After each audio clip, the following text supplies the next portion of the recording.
കുറച്ച് നേരം ആയപ്പോഴത്തേക്കും കുട്ടികൾ രണ്ടാളും ഉറങ്ങി. പിന്നെ ഞങ്ങൾ കുറേ കഥകളൊക്കെ പറഞ്ഞ് പുറത്തേക്കൊക്കെ നോക്കി നിന്നു. നല്ല വ്യൂ ഉണ്ടായിരുന്നു പുറത്ത്, നല്ല രസമുണ്ടായിരുന്നു ട്രാവൽ ചെയ്യാൻ വേണ്ടിയിട്ട്. അപ്പോൾ ഇന്നത്തെ രാത്രി ഫുള്ള് ഈ ബസ്സിലാണ്. രാവിലെ ഒരു 7:30 ആണ് സമയത്ത് നമ്മൾ പാലക്കാട് എത്തുമെന്നാണ് കാണിക്കുന്നത്. കുട്ടികളുള്ളത് കൊണ്ട് നമുക്ക് ടൈം പോയത് തന്നെ അറിഞ്ഞിരുന്നില്ല. അവരെ കൊഞ്ചിച്ചും കളിപ്പിച്ചും പുറത്തേക്ക് നോക്കി കാഴ്ചകളൊക്കെ കണ്ടിട്ട് പെട്ടെന്ന് സമയം പോയി. അങ്ങനെ ദേ ഓൾമോസ്റ്റ് രാത്രി ആയിട്ടോ. രാത്രിയായപ്പോൾ നല്ല വൈബായിരുന്നു. പുറത്തേക്ക് നോക്കി നിൽക്കുമ്പോൾ തന്നെ നമുക്ക് നല്ലൊരു സുഖം ഉണ്ടായിരുന്നു. കുറച്ച് നേരം കഴിഞ്ഞപ്പോൾ ഞങ്ങൾ കുട്ടികളെയും കൊണ്ടിട്ട് ഫ്രണ്ട് പോയിരുന്നു. ഈ ബസ്സിലെ ട്രാവലിങ് നമുക്ക് കുറച്ചുകൂടി കംഫർട്ടാണ്. അങ്ങനെ അതേ രാത്രിയായപ്പോൾ ഡിന്നർ കഴിക്കാൻ വേണ്ടിയിട്ട് ബസ് സൈഡാക്കി. ഇത് ആന്ധ്രാപ്രദേശത്തെ ഒരു ധാബയാണ് കേട്ടോ.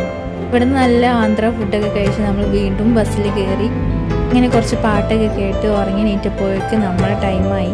ഇതിൻ്റെ ഫുൾ ട്രാവൽ വ്ളോഗ് ഞാൻ അടുത്ത വീഡിയോയിൽ ഇടാം. അങ്ങനെ പാലക്കാട് നിന്ന് ഞങ്ങളെ പിക്ക് ചെയ്യാൻ വേണ്ടിയിട്ട് ബ്രദർ വന്നിട്ടുണ്ടായിരുന്നു.